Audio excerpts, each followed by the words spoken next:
사랑하는 성도님들, 오늘 여러분께 정말 중요한 이야기를 나누려고 합니다. 혹시 이런 경험 있으십니까? 하나님께 기도하고 싶은 마음은 간절한데 막상 기도하려고 하면 무슨 말을 해야 할지 모르겠고 입이 떨어지지 않는 그런 순간 말입니다. 머릿속에는 수많은 생각들이 뒤엉켜 있는데 그것을 어떻게 기도로 표현해야 할지 막막하고 하나님 앞에 무릎 꿇고 앉아 있어도 한참을 그냥 앉아만 있게 되는 경험 있으시지 않습니까? 더 답답한 것은 다른 성도님들은 기도를 그렇게 유창하게 잘하시는 것 같은데 나만 기도를 못하는 것 같아서 죄송스러운 마음까지 드는 것입니다. 교회에서는 열심히 기도하라고 하시는데 정작 기도 시간이 되면 부담스럽고 차라리 기도하지 않는 것이 나을 것 같다는 생각까지 드신 적 있으십니까? 오늘 제가 여러분께 나누어 드릴 말씀은 바로 이런 고민을 하시는 모든 성도님들을 위한 하나님의 놀라운 해답입니다.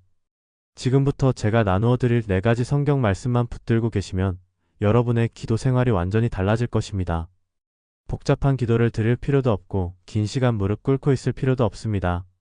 성경이 보장하는 이 4가지 비밀만 알면 누구나 하나님과 깊은 교제를 나눌 수 있습니다. 그럼 지금부터 시작하겠습니다. 먼저 첫 번째 말씀을 함께 나누어 보겠습니다. 로마서 8장 26절부터 27절 말씀입니다. 이와 같이 성령도 우리의 연약함을 도우시나니 우리는 마땅히 기도할 바를 알지 못하나 오직 성령이 말할 수 없는 탄식으로 우리를 위하여 친히 간구하시느니라. 마음을 살피시는 이가 성령의 생각을 아시나니 이는 성령이 하나님의 뜻대로 성도를 위하여 간구하심이니라. 사랑하는 성도님들, 이 말씀이 얼마나 놀라운 말씀인지 아십니까?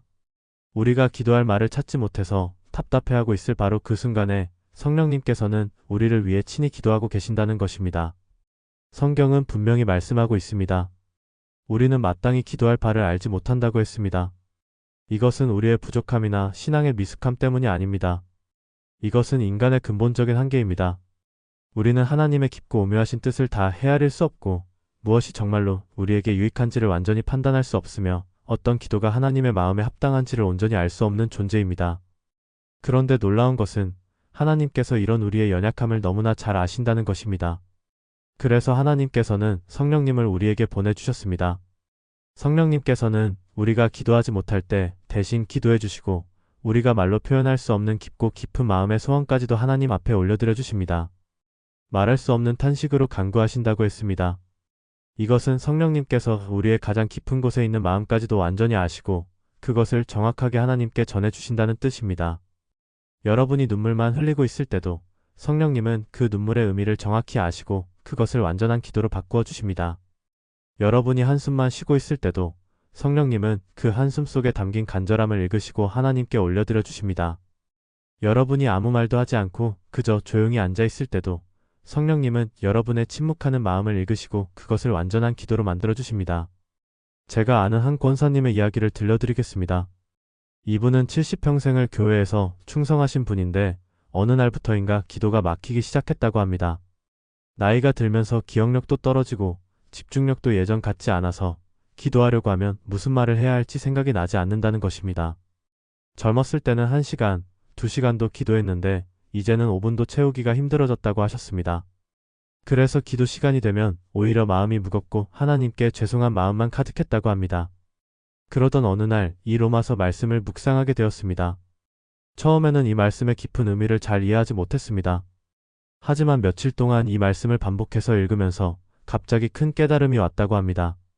자신이 기도하지 못한다고 해서 하나님과의 관계가 끊어지는 것이 아니라는 사실이었습니다. 오히려 성령님께서 자신을 위해 쉬지 않고 기도하고 계신다는 것을 알게 되었습니다. 그 후부터 이분의 기도 생활이 완전히 달라졌습니다. 기도할 말이 생각나지 않을 때는 이렇게 기도하기 시작했습니다.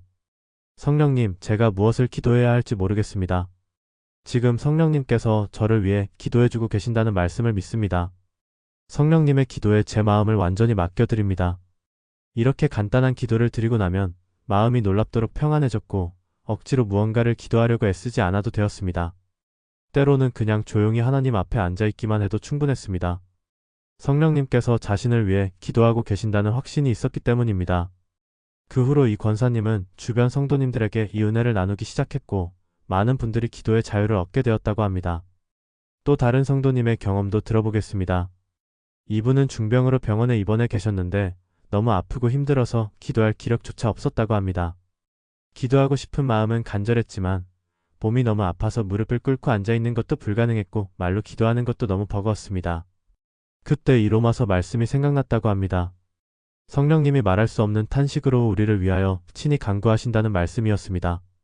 그래서 마음속으로 이렇게 기도했습니다.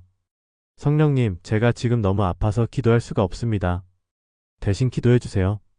제 아픔을 완전히 아시는 성령님께서 하나님께 전해주세요. 그렇게 기도하고 나니까 마음에 말할 수 없는 평안이 왔다고 합니다. 자신이 직접 기도하지 못해도 성령님께서 자신을 위해 기도해주고 계신다는 확신이 생겼고 그것만으로도 충분한 위로가 되었다고 했습니다. 나중에 병이 나으신 후에도 이 경험을 평생 잊지 못하셨습니다. 기도는 우리가 하는 것이 아니라 성령님께서 우리를 통해 우리를 위해 하시는 것이라는 깊은 깨달음을 얻으셨다고 합니다. 사랑하는 성도님들, 여러분도 이 말씀을 꼭 기억해 주시기 바랍니다. 여러분이 기도할 말을 찾지 못해서 답답해하고 있을 때 성령님께서는 결코 쉬지 않고 여러분을 위해 기도하고 계십니다. 여러분의 마음속 가장 깊은 곳에 있는 모든 소원과 아픔과 기쁨을 다 아시고 그것을 정확하게 하나님께 올려드리고 계십니다. 그러니까 기도할 말이 생각나지 않는다고 해서 절대 낙심하지 마십시오. 오히려 성령님께 의지하는 기도를 배우시기 바랍니다. 성령님, 저를 위해 기도해 주세요. 성령님, 제 마음을 완전히 아시니까 하나님께 전해주세요. 이렇게 간단하게 기도해도 충분합니다. 성령님께서는 여러분의 그 짧은 기도를 받으시고 하나님의 뜻에 완전히 맞는 기도로 바꾸어서 하나님께 올려드리실 것입니다. 이것이 바로 첫 번째로 붙들어야 할 말씀입니다. 성령님이 친히 우리를 위하여 간구하신다는 이 놀라운 약속의 말씀입니다. 성령님께서 우리를 위해 기도해 주신다는 첫 번째 말씀에 이어서 이제 두 번째 말씀을 나누어 보겠습니다. 마태복음 6장 6절 말씀입니다. 너는 기도할 때 내 골방에 들어가 문을 닫고 은밀한 중에 계신 내 아버지께 기도하라. 은밀한 중에 보시는 내 아버지께서 갚으시리라. 이 말씀은 예수님께서 직접 우리에게 가르쳐 주신 기도의 원리입니다. 많은 성도님들이 기도할 때 다른 사람의 시선을 의식하거나 남들 앞에서 기도를 잘해야 한다는 부담감을 갖고 계십니다. 특히 교회에서 여러 사람 앞에서 기도할 때 기도를 유창하게 못하면 창피하다는 생각에 기도 자체를 피하게 되는 경우도 있습니다. 그런데 예수님께서는 분명히 말씀하셨습니다. 골방에 들어가 문을 닫고 은밀하게 기도하라고 하셨습니다. 이것은 기도가 다른 사람에게 보이기 위한 것이 아니라 오직 하나님과 나 사이의 은밀한 교제라는 뜻입니다. 골방이란 집에서 가장 조용하고 사적인 공간을 의미합니다. 아무도 보지 않고 아무도 듣지 않는 곳입니다. 그런 곳에서 하나님과 단 둘이 만나라는 것입니다. 왜 예수님께서 이렇게 말씀하셨을까요? 그것은 기도가 외적인 형식이나 화려한 언변이 아니라 진실한 마음으로 하나님을 만나는 것이기 때문입니다.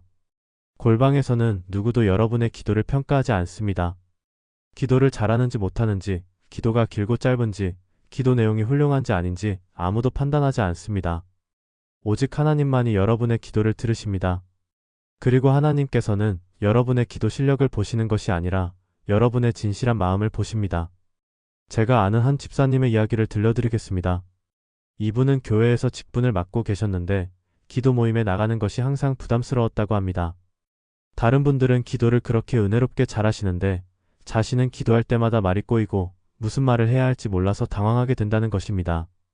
그래서 기도 순서가 자신에게 돌아올 때면 긴장되어서 손에 땀이 날 정도였다고 합니다. 심지어 기도 모임 날이 되면 일부러 다른 일을 핑계대고 빠지는 경우도 있었다고 합니다. 그러던 어느 날 이 마태복음 말씀을 묵상하게 되었습니다. 골방에 들어가 문을 닫고 은밀한 중에 계신 아버지께 기도하라는 말씀이었습니다. 그때 깨달았다고 합니다. 자신이 지금까지 기도를 다른 사람에게 보이기 위해 하려고 했다는 것을요. 다른 사람들이 자신의 기도를 듣고 어떻게 생각할까를 더 의식했다는 것을 알게 되었습니다. 그 후부터 이분은 매일 아침 일찍 일어나서 아무도 없는 조용한 시간에 혼자 기도하기 시작했습니다. 처음에는 여전히 무슨 말을 해야 할지 막막했습니다. 하지만 아무도 듣는 사람이 없으니 부담 없이 하나님께 솔직하게 이야기하기 시작했습니다. 하나님 아버지, 저 오늘 이런 일 때문에 걱정됩니다. 하나님 아버지, 이 문제를 어떻게 해결해야 할지 모르겠습니다. 하나님 아버지, 오늘 하루도 저와 함께 해주세요. 이렇게 일상적인 언어로 마치 아버지와 대화하듯이 기도하기 시작했습니다. 그랬더니 기도가 전혀 부담스럽지 않았고 오히려 하나님과 가까워지는 느낌이 들었다고 합니다. 몇 달 후 이분에게 놀라운 일이 일어났습니다. 교회 기도 모임에서 갑자기 자신에게 기도 순서가 돌아왔는데 이번에는 전혀 긴장되지 않았다고 합니다. 골방에서 매일 하나님과 대화하듯이 기도했던 그 방식 그대로 자연스럽게 기도가 나왔습니다. 기도가 끝난 후 여러 성도님들이 다가와서 말씀하셨다고 합니다. 오늘 집사님 기도가 정말 은혜로웠다고 마음에 와닿았다고 말입니다. 그때 이분은 깨달았습니다. 진정한 기도는 화려한 언변이 아니라 하나님과의 진실한 대화라는 것을요. 골방에서 하나님과 깊이 교제한 사람의 기도는 비록 짧고 단순해도 사람들의 마음을 움직인다는 것을 알게 되었습니다. 또 다른 성도님의 간증도 들어보겠습니다. 이분은 평생 교회를 다니셨지만 기도 생활이 형식적이었다고 고백하셨습니다. 교회에서는 열심히 기도하는 척했지만 사실은 마음으로는 하나님과 깊은 교제를 나누지 못했다는 것입니다. 그러던 중 큰 시련을 겪게 되었습니다. 사업이 어려워지고 가정에도 문제가 생기고 건강까지 나빠졌습니다. 그때 이분은 처음으로 진정한 기도의 필요성을 느꼈다고 합니다. 더 이상 형식적인 기도로는 안 되겠다는 절박함이 있었습니다. 그래서 매일 새벽 아무도 없는 시간에 골방에 들어가서 하나님과 단 둘이 시간을 보내기 시작했습니다. 처음에는 눈물만 흘렸습니다. 무슨 말을 해야 할지 몰라서 그냥 울기만 했습니다. 하지만 하나님께서는 그 눈물의 기도를 받으셨습니다. 시간이 지나면서 조금씩 마음을 여시고 하나님께 솔직하게 이야기하기 시작했습니다.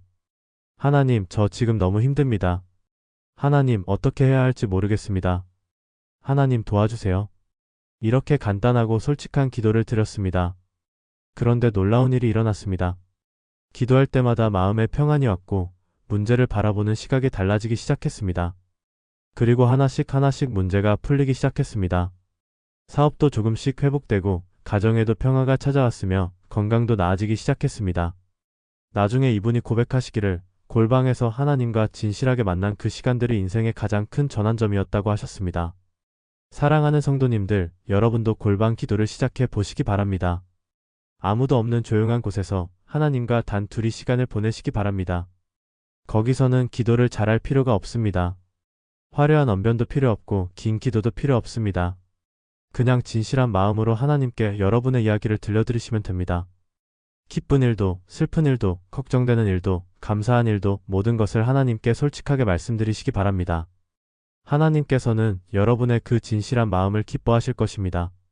그리고 은밀한 중에 보시는 하나님께서 반드시 갚아주실 것입니다. 이것이 바로 두 번째로 붙들어야 할 말씀입니다. 골방에서 은밀하게 하나님과 만나라는 예수님의 가르침입니다. 이제 세 번째 말씀을 나누어 보겠습니다. 요한복음 14장 13절에서 14절 말씀입니다. 너희가 내 이름으로 무엇을 구하든지 내가 행하리라. 이는 아버지로 하여금 아들로 말미암아 영광을 받으시게 하려 함이라. 내 이름으로 무엇이든지 내게 구하면 내가 행하리라. 이 말씀은 예수님께서 직접 하신 약속의 말씀입니다. 우리가 예수님의 이름으로 기도할 때 그 기도가 얼마나 강력한 힘을 갖는지를 보여주는 놀라운 말씀입니다. 많은 성도님들이 기도할 때 무엇을 어떻게 기도해야 할지 모르겠다고 하시는데 사실 가장 중요한 것은 예수님의 이름으로 기도하는 것입니다. 예수님의 이름으로 기도한다는 것은 단순히 기도 끝에 예수님의 이름으로 기도합니다 라고 말하는 것만이 아닙니다. 예수님의 권세와 능력을 의지하여 기도하는 것이고 예수님께서 우리와 하나님 사이의 중보자가 되어주신다는 믿음으로 기도하는 것입니다. 예수님의 이름에는 모든 권세와 능력이 있습니다. 하늘과 땅의 모든 권세를 받으신 예수님의 이름으로 기도할 때 우리의 기도는 하나님 앞에 강력한 힘을 발휘합니다. 빌립보서 2장 9절에서 11절에서도 이렇게 말씀하고 있습니다.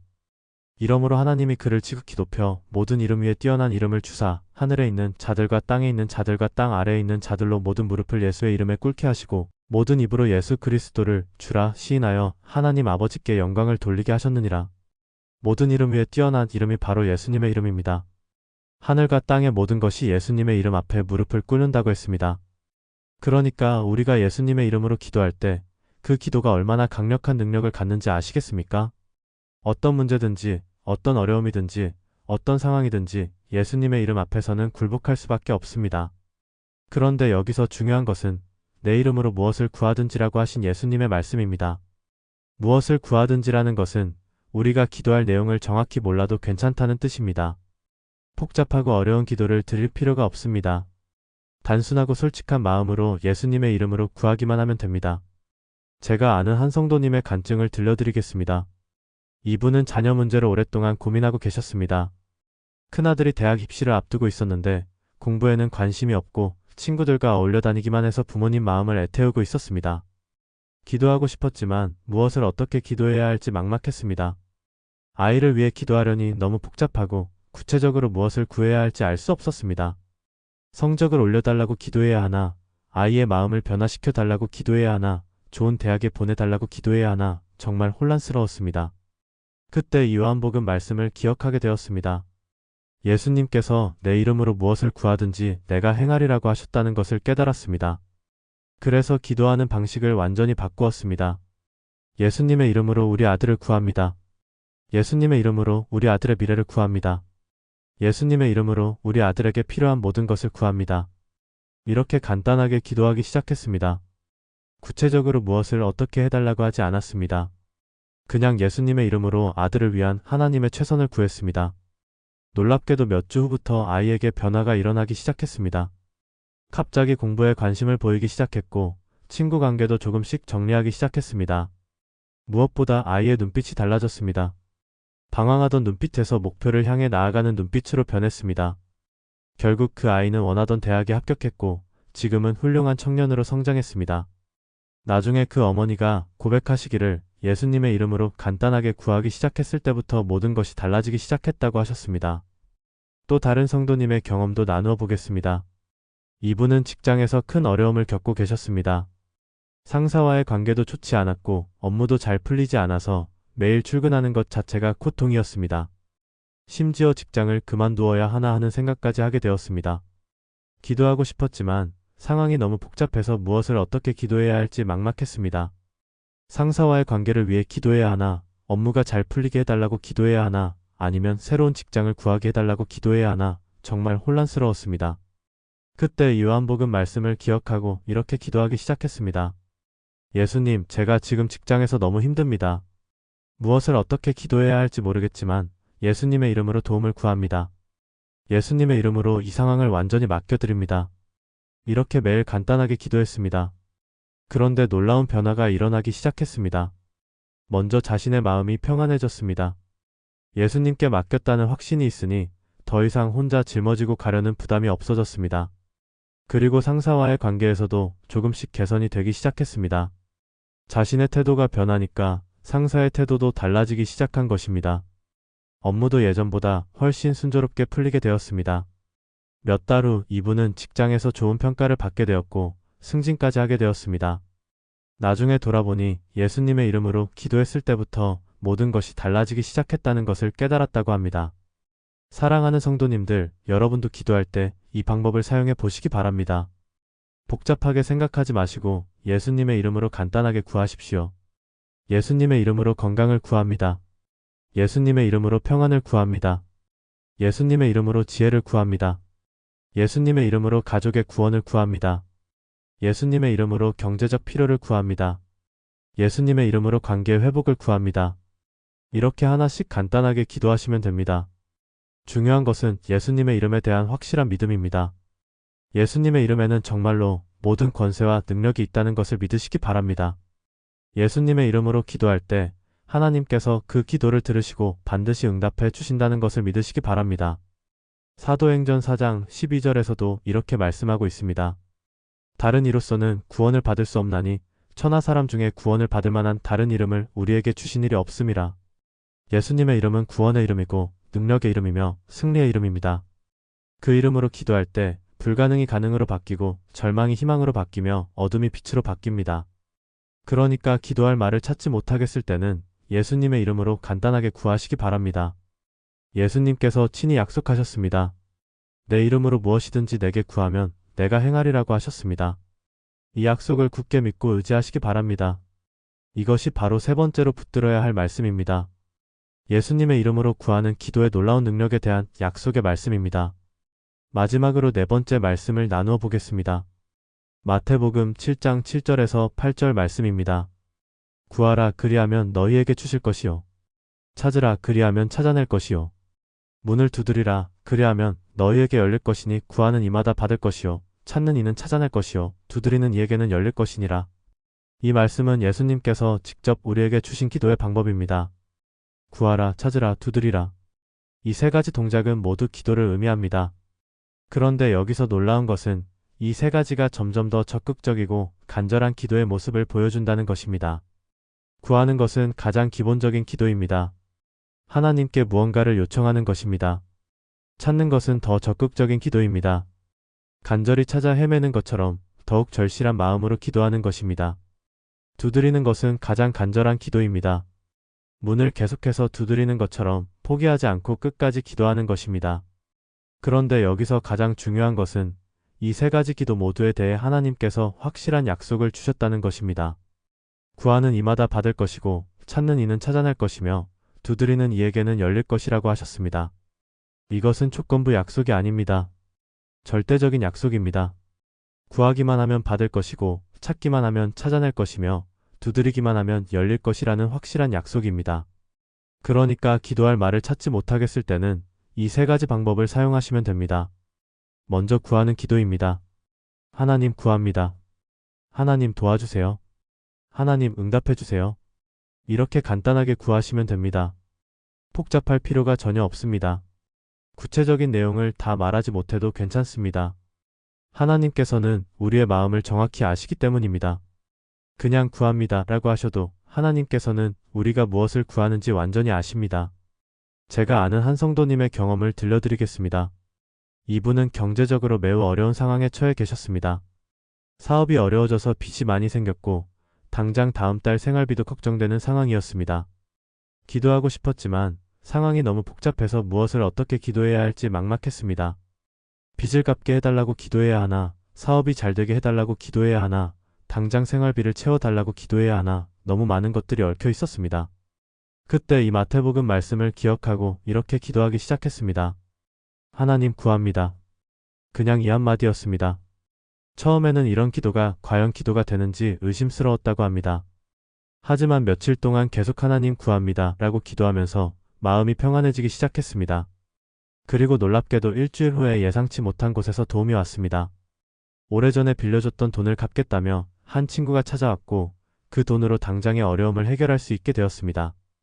그 후로도 계속 하나님 구합니다 라고 기도했더니 하나씩 문제가 풀리기 시작했습니다. 사업도 조금씩 회복되고 빚도 갚아 나갈 수 있게 되었습니다. 나중에 돌아보니 하나님 구합니다 라고 간단하게 기도했을 때부터 모든 것이 달라지기 시작했다는 것을 깨달았다고 합니다. 다음은 찾는 기도입니다. 하나님 찾습니다. 하나님 길을 찾게 해주세요.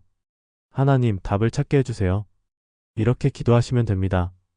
찾는 기도는 우리가 무언가를 잃어버렸거나 모르겠을 때 드리는 기도입니다. 인생의 방향을 모르겠을 때, 문제 해결책을 모르겠을 때, 하나님의 뜻이 무엇인지 모르겠을 때 찾는 기도를 드리시면 됩니다. 또 다른 성도님의 간증입니다. 이분은 인생의 중요한 선택 앞에 서 있었습니다. 두 가지 직장 제안을 받았는데 어느 것을 선택해야 할지 도무지 결정을 내릴 수 없었습니다. 한 곳은 연봉이 높았지만 업무 강도가 세고 다른 한 곳은 연봉은 낮지만 안정적이었습니다. 기도하려고 해도 구체적으로 무엇을 기도해야 할지 몰랐습니다. 어느 직장으로 가게 해달라고 기도하면 혹시 하나님의 뜻과 다를까 봐 걱정되었습니다. 그때 이 말씀을 기억하고 찾는 기도를 시작했습니다. 하나님, 제 갈 길을 찾게 해주세요. 하나님, 저에게 맞는 곳을 찾게 해주세요. 하나님, 하나님의 뜻을 찾게 해주세요. 이렇게 기도하기 시작했는데 며칠 후에 분명한 확신이 왔다고 합니다.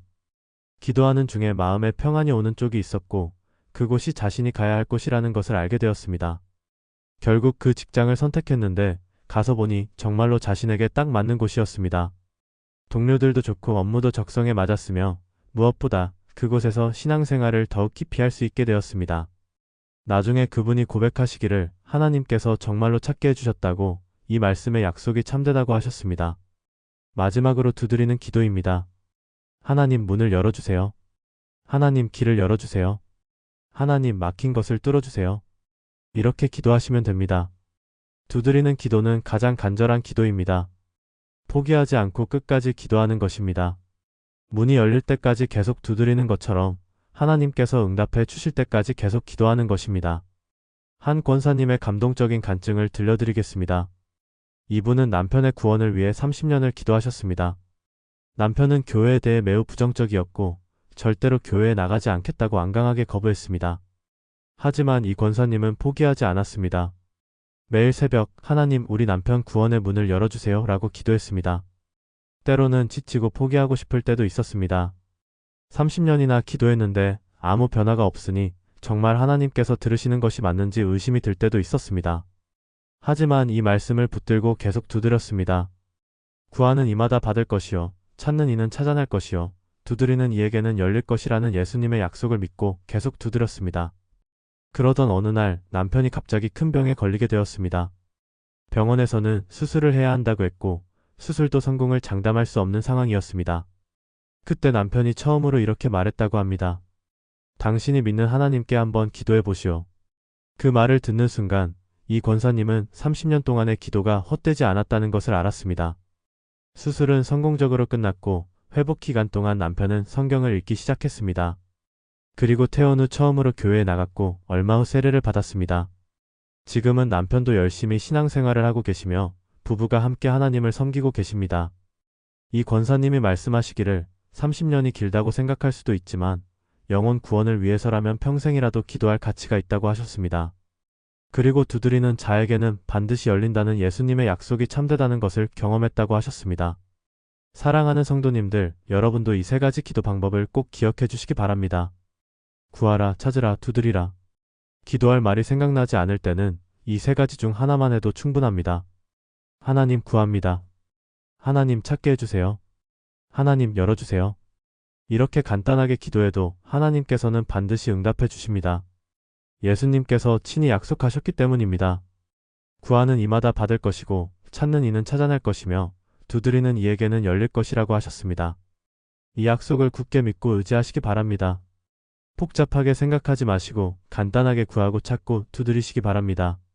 하나님께서는 여러분의 그 간단한 기도도 귀하게 받으시고 반드시 응답해 주실 것입니다. 이것이 바로 네 번째로 붙들어야 할 말씀입니다. 구하라, 찾으라, 두드리라는 예수님의 확실한 약속의 말씀입니다. 사랑하는 성도님들, 지금까지 기도할 말이 막혔을 때 붙들 수 있는 네 가지 놀라운 말씀을 함께 나누어 보았습니다. 첫 번째는 성령님께서 친히 우리를 위해 기도해 주신다는 로마서의 약속이었습니다.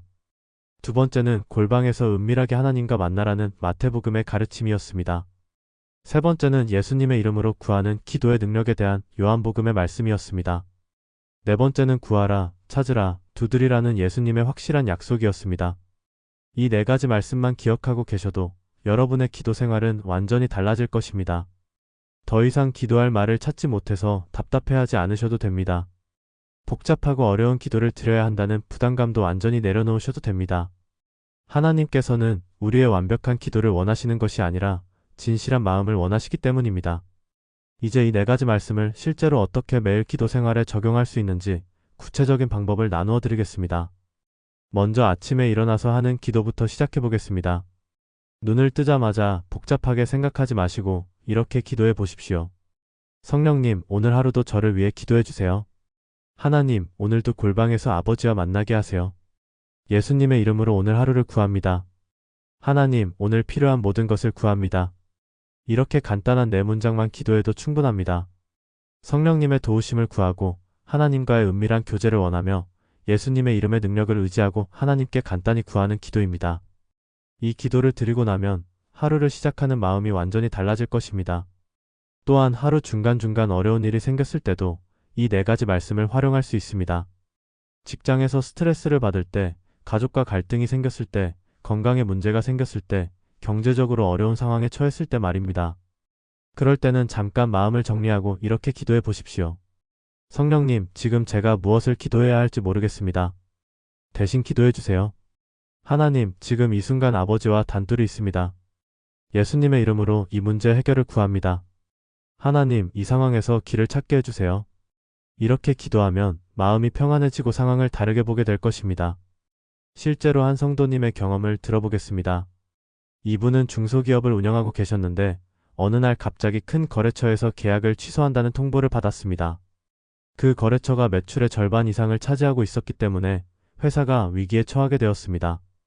직원들 월급도 걱정이고 회사 문을 닫아야 하나 하는 생각까지 들었습니다. 기도하고 싶었지만 상황이 너무 급박하고 복잡해서 무엇부터 기도해야 할지 모르겠더라고 하셨습니다. 그때 이 네 가지 말씀을 기억하고 매일 아침 일찍 일어나서 이렇게 기도하기 시작했습니다. 성령님, 제가 지금 어떻게 기도해야 할지 모르겠습니다. 저를 위해 기도해 주세요. 하나님, 골방에서 아버지와 단둘이 이 문제를 나눕니다. 예수님의 이름으로 회사의 위기 해결을 구합니다.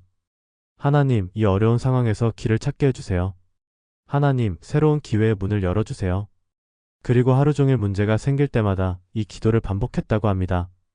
놀랍게도 일주일 후에 전혀 예상치 못한 곳에서 연락이 왔습니다. 해외 바이어가 제품에 관심을 보이며 큰 규모의 주문을 하겠다는 것이었습니다. 알고 보니 몇 년 전 박람회에서 명함을 주고받았던 분이었는데 그동안 잊고 지내다가 갑자기 연락을 해온 것입니다. 그 주문으로 회사는 위기를 넘겼을 뿐만 아니라 오히려 더 큰 성장의 기회를 찾게 되었습니다. 지금은 그 해외 바이어와 안정적인 거래 관계를 유지하고 있고 회사도 더욱 탄탄해졌습니다. 나중에 이분이 고백하시기를 이 네 가지 말씀으로 기도하기 시작했을 때부터 모든 것이 달라지기 시작했다고 하셨습니다. 또 다른 적용 방법은 잠자리에 들기 전 기도입니다. 하루를 마무리하면서 이렇게 기도해 보십시오. 성령님, 오늘 하루도 저를 위해 기도해 주셔서 감사합니다. 하나님, 오늘도 골방에서 아버지와 교제한 시간이 감사합니다. 예수님의 이름으로 내일을 구합니다. 하나님, 밤사이 평안한 잠을 구합니다. 이렇게 기도하고 주무시면 평안한 잠을 잘 수 있을 것입니다. 한 성도님은 오랫동안 불면증으로 고생하고 계셨습니다. 밤마다 잠자리에 누워도 잠이 오지 않아서 새벽까지 뒤척이는 일이 많았다고 합니다. 기도하려고 해도 걱정과 근심 때문에 마음이 어수선해서 기도에 집중할 수가 없었습니다. 그런데 이 네 가지 말씀으로 간단하게 기도하기 시작했더니 마음이 평안해지면서 잠도 잘 오기 시작했다고 합니다. 특히 성령님께서 자신을 위해 기도해 주신다는 말씀이 큰 위로가 되었다고 했습니다. 자신이 기도하지 못해도 성령님께서 대신 기도해 주고 계신다는 생각에 마음이 놓였다고 합니다. 그리고 골방에서 하나님과 은밀하게 만났던 시간들을 떠올리면서 하나님의 임재를 느끼며 평안히 잠들 수 있게 되었다고 합니다. 이 네 가지 말씀을 가족 기도 시간에도 활용할 수 있습니다. 가족들이 함께 모여서 기도할 때 각자 돌아가면서 이렇게 기도해 보십시오. 성령님, 우리 가족을 위해 기도해 주세요.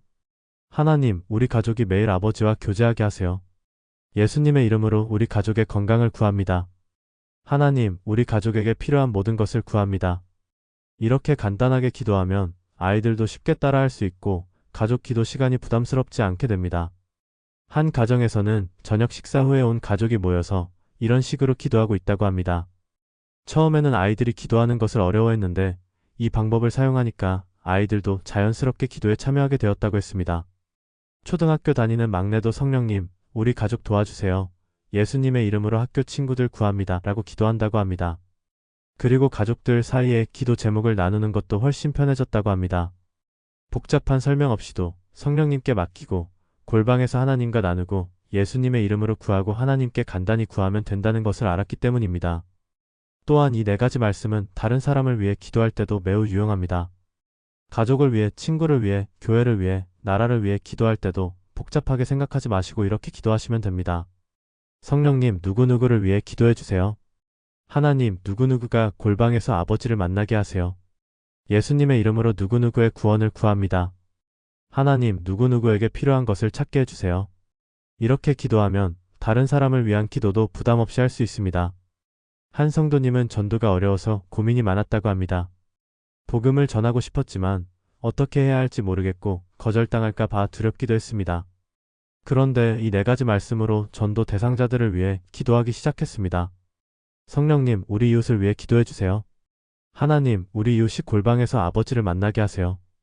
예수님의 이름으로 우리 이웃의 구원을 구합니다. 하나님, 우리 이웃이 복음을 받아들이게 하세요. 이렇게 기도하면서 전도에 대한 부담도 줄어들고 기도 응답도 경험하게 되었다고 합니다. 실제로 몇 분이 교회에 나오게 되었고 그중 2분은 세례까지 받게 되었다고 합니다. 그분들이 나중에 고백하기를 이상하게 하나님에 대한 생각이 계속 마음에 떠올랐다고, 그것이 바로 그 성도님의 기도 때문이었다는 것을 알게 되었다고 합니다. 이처럼 이 네 가지 말씀은 우리 기도 생활의 모든 영역에서 활용할 수 있습니다. 개인 기도든 가족 기도든 다른 사람을 위한 기도든 상관없이 언제든지 사용할 수 있는 맞는 기도 방법입니다. 가장 중요한 것은 이 말씀들에 대한 확실한 믿음입니다. 성령님께서 정말로 우리를 위해 기도해 주신다는 것을 믿으시기 바랍니다. 골방에서 하나님과 은밀하게 만날 때 하나님께서 정말로 우리를 보시고 갚아주신다는 것을 믿으시기 바랍니다. 예수님의 이름에 정말로 모든 권세와 능력이 있다는 것을 믿으시기 바랍니다. 하나님께서 정말로 구하는 자에게 주시고 찾는 자에게 찾게 하시며 두드리는 자에게 열어주신다는 것을 믿으시기 바랍니다. 이 믿음이 있을 때 여러분의 기도 생활은 완전히 달라질 것입니다. 더 이상 기도할 말을 찾지 못해서 답답해하지 않게 될 것입니다. 대신 언제든지 자신 있게 하나님 앞에 나아가서 기도할 수 있게 될 것입니다. 그리고 하나님의 놀라운 응답들을 경험하게 될 것입니다. 제가 마지막으로 한 분의 감동적인 간증을 나누어 드리겠습니다. 이분은 80세가 넘으신 권사님이셨는데 오랫동안 기도 생활에 어려움을 겪고 계셨다고 합니다. 젊었을 때는 새벽마다 일어나서 1시간씩 기도했는데 나이가 들면서 기억력도 떨어지고 집중력도 예전 같지 않아서 기도하는 것이 점점 힘들어졌다고 하셨습니다. 긴 기도를 하려고 하면 중간에 딴 생각이 들기도 하고 무엇을 기도했는지 잊어버리기도 해서 기도 시간이 부담스러워졌다고 합니다. 심지어 교회 새벽 기도회에 나가는 것도 두려워졌다고 합니다. 다른 분들은 열심히 기도하시는데 자신은 기도를 제대로 못해서 하나님께 죄송한 마음만 가득했다고 합니다. 그러던 중에 이 4가지 말씀을 알게 되었습니다. 처음에는 이렇게 간단한 기도가 과연 기도가 될까 싶어서 의심스러웠다고 하셨습니다. 평생 길고 열심히 기도하는 것이 좋은 기도라고 배워왔는데 이렇게 짧고 간단한 기도가 하나님께 상달될 수 있을까 하는 걱정이 되었습니다. 하지만 더 이상 다른 방법이 없었기에 용기를 내어서 이 방법으로 기도하기 시작했습니다. 성령님, 저를 위해 기도해 주세요. 하나님, 골방에서 아버지와 만납니다. 예수님의 이름으로 구합니다. 하나님, 구합니다. 이렇게 간단하게 기도하기 시작했는데 놀랍게도 기도하는 것이 전혀 부담스럽지 않았다고 합니다. 오히려 더 자주 기도하게 되었고 기도할 때마다 마음에 평안이 왔다고 하셨습니다. 그리고 무엇보다 기도 응답을 많이 경험하게 되었다고 합니다. 건강 문제로 기도했는데 몸이 좋아졌고 가족을 위해 기도했는데 가족 관계가 개선되었으며 교회 일로 기도했는데 좋은 결과가 나왔다고 하셨습니다. 어느 날 새벽 기도회에서 목사님께서 기도 제목을 나누라고 하셨을 때 이 권사님이 이 4가지 말씀에 대해 간증을 하셨다고 합니다. 그랬더니 많은 성도님들이 은혜를 받으셨고 특히 나이 드신 분들이 큰 위로를 받으셨다고 합니다. 자신들도 나이가 들면서 기도하기 힘들었는데 이렇게 간단하게 기도해도 된다는 것을 알게 되어 감사하다고 하셨습니다. 지금은 그 교회의 많은 어르신들이 이 4가지 말씀으로 기도하고 계시고 모두 기도의 자유와 응답을 경험하고 계신다고 합니다. 이 권사님이 마지막으로 하신 말씀이 있습니다. 기도는 길이가 아니라 진심이고 형식이 아니라 믿음이라고 하셨습니다. 하나님께서는 우리의 화려한 언변이나 긴 기도를 원하시는 것이 아니라 진실한 마음과 확실한 믿음을 원하신다고 하셨습니다. 그래서 이 4가지 말씀만 붙들고 기도해도 하나님께서는 그 기도를 기뻐하시고 응답해 주신다고 하셨습니다. 사랑하는 성도님들, 여러분도 이 권사님처럼 이 4가지 말씀의 능력을 경험해 보시기 바랍니다. 나이가 많으신 분들도, 신앙 연륜이 부족하다고 생각하시는 분들도, 기도에 자신이 없다고 생각하시는 분들도 모두 이 방법을 사용하실 수 있습니다. 하나님께서는 우리의 나이나 신앙 연륜이나 기도 실력을 보시는 것이 아니라 우리의 진실한 마음을 보시기 때문입니다. 진실한 마음으로 이 4가지 말씀을 붙들고 기도하시면 하나님께서 반드시 들으시고 응답해 주실 것입니다. 또한 이 말씀들을 매일 묵상해 보시기 바랍니다. 로마서 8장 26절에서 27절, 마태복음 6장 6절, 요한복음 14장 13절에서 14절, 마태복음 7장 7절에서 8절. 이 4 말씀을 매일 읽고 묵상하시면서 그 의미를 더 깊이 깨달아 가시기 바랍니다. 말씀을 묵상할 때마다 새로운 은혜와 깨달음이 있을 것입니다. 그리고 이 말씀들을 다른 사람들과도 나누어 보시기 바랍니다. 기도 생활에 어려움을 겪고 있는 가족이나 친구나 교회 성도들에게 이 방법을 소개해 주십시오. 하나님의 말씀은 나누면 나눌수록 더 큰 은혜가 되고 더 큰 능력을 발휘합니다. 여러분이 이 말씀들을 나누어 주신 분들도 분명히 큰 은혜를 받을 것이고 그것을 통해 여러분도 더 큰 기쁨을 얻게 될 것입니다. 특히 자녀들이나 손자, 손녀들에게도 이 방법을 가르쳐 주시기 바랍니다. 어린 나이부터 이런 간단하고 확실한 기도 방법을 배우면 평생 기도 생활에 큰 도움이 될 것입니다. 복잡한 기도 방법보다는 이렇게 성경적이고 간단한 방법을 가르쳐 주시는 것이 훨씬 유익할 것입니다. 아이들에게 이렇게 가르쳐 주십시오. 성령님께서 너를 위해 기도해 주신단다. 하나님 아버지는 내가 혼자 있을 때도 너를 보고 계신단다. 예수님의 이름으로 기도하면 하나님께서 들어주신단다. 하나님께 구하고 찾고 두드리면 하나님께서 주시고 찾게 하시고 열어주신단다. 이렇게 가르쳐 주시면 아이들도 쉽게 이해하고 실천할 수 있을 것입니다. 마지막으로 여러분께 꼭 당부드리고 싶은 것이 있습니다. 이 네 가지 말씀을 단순히 기도 기법으로만 생각하지 마시기 바랍니다. 이것은 하나님께서 우리에게 주신 은혜의 선물입니다. 우리의 연약함을 아시고 우리가 기도할 수 있도록 도와주시려는 하나님의 깊은 사랑의 표현입니다. 그러니까 이 말씀들을 사용할 때마다 하나님의 사랑을 기억하시고 감사하는 마음으로 기도하시기 바랍니다. 그리고 기도 응답을 받으셨을 때는 반드시 하나님께 감사와 영광을 돌려드리시기 바랍니다. 우리의 기도가 응답되는 것은 우리의 능력이나 공로 때문이 아니라 전적으로 하나님의 은혜 때문입니다. 이것을 절대로 잊지 마시고 항상 겸손한 마음으로 하나님께 나아가시기 바랍니다. 오늘 이 말씀을 들으신 모든 분들이 이제부터 기도 생활에서 새로운 은혜를 경험하시길 바랍니다. 더 이상 기도할 말을 찾지 못해서 고민하지 마시고 이 네 가지 말씀을 붙들고 담대하게 하나님 앞에 나아가시기 바랍니다. 성령님께서 여러분을 위해 기도해주고 계시고 골방에서 은밀하게 하나님과 만날 때 하나님께서 보시고 갚아주시며 예수님의 이름에 모든 권세와 능력이 있고 하나님께서는 구하는 자에게 주시고 찾는 자에게 찾게 하시며 두드리는 자에게 열어주신다는 이 확실한 약속을 믿고 의지하시기 바랍니다. 여러분의 기도 생활이 이 말씀들로 인해 더욱 풍성해지고 하나님과의 관계가 더욱 친밀해지며 날마다 기도 응답의 기쁨을 누리시게 되기를 간절히 기도합니다. 하나님께서는 여러분을 사랑하십니다. 여러분의 기도를 들으시고 여러분의 마음을 아시며 여러분에게 가장 좋은 것으로 응답해 주실 것입니다.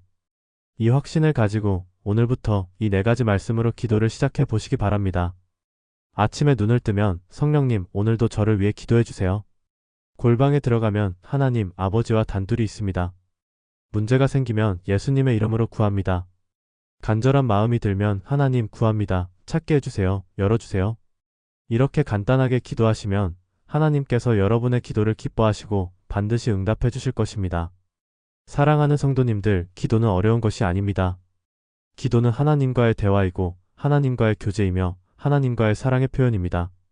완벽한 기도를 드리려고 애쓰지 마시고 진실한 마음으로 하나님께 나아가시기 바랍니다. 하나님께서는 여러분의 그 진실한 마음을 보시고 반드시 응답해 주실 것입니다. 이 영상이 도움이 되셨다면 구독과 좋아요 버튼을 눌러주시고 댓글로 여러분의 기도 제목도 나누어 주세요. 함께 기도하며 서로를 위로하고 격려하는 믿음의 공동체가 되면 좋겠습니다. 더 많은 하나님의 말씀과 은혜를 나누고 싶습니다. 다음에도 여러분의 신앙생활에 도움이 되는 귀한 말씀들을 준비해서 찾아뵙겠습니다. 오늘도 하나님의 크신 사랑과 놀라운 은혜 가운데 평안한 하루 되시고 여러분의 모든 기도가 하나님께 상달되어 풍성한 응답을 받으시기를 주님의 이름으로 축복합니다. 성령님께서 여러분을 위해 쉬지 않고 기도하고 계십니다. 골방에서 하나님께서 여러분을 보시고 계십니다. 예수님의 이름이 여러분과 함께 하십니다. 하나님께서 여러분의 기도를 들으시고 반드시 응답해 주실 것입니다. 이 확신을 가지고 오늘도 담대하게 기도하시기 바랍니다. 감사합니다.